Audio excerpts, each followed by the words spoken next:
नईकु डेइले engineer परिवार। आंध्र प्रदेश रे दुखद घटना। जड़े इंजीनियर पूरा परिवार नदी को डेई प्राण हराइछंती। पंचायतीराज असिस्टेंट इंजीनियर तांको पत्नी झियो और झियर पुओ नाती गोदावरी नदी को डेई आत्महत्या करिछंती। राज महेंद्रवरम रे गत 17 तारिख रे एक रेल ब्रिज उपरु नदी को डेईथिले परिवार। सुइसाइड नोट रे आत्महत्या पाई राइफल शूटिंग कोच को दायी करिथिले। सुइसाइड नोट मिलिबा परे राइफल कोच को खोजिथिला पुलिस। आंध्र प्रदेश काकीडाना जिला पुलिस 5टी राज्य रे खोजाखोजी करिबा परे rifle shooting coach Sheikh Sadiq Khan को गिरफ्त करिछि। जड़े सरकारी असिस्टेंट इंजीनियर परिवार को हैरान करने एवं टंका आदाय करने सह सेमानंकु आत्महत्या भली चरम निष्पत्ति नेबाकु बाध्य करिथिबा अभियोग रे तांको नारे मामला रुजु होईछि।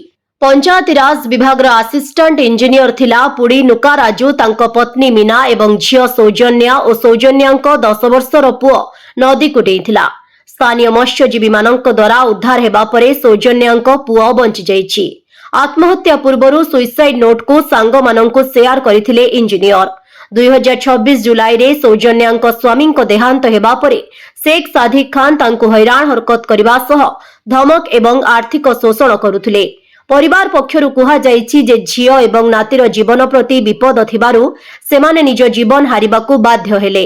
जेरा पाई खान वर्तमान पुलिस हेफाजत रे। अन्यपटे परिवार निखोज सदस्यों को खोजिबा पाई उद्धारकारी दल नदी रे तदंत जारी रखिछंती। ब्यूरो रिपोर्ट विकल्प समाचार। आम चैनल को लाइक शेयर एवं सब्सक्राइब करंतु।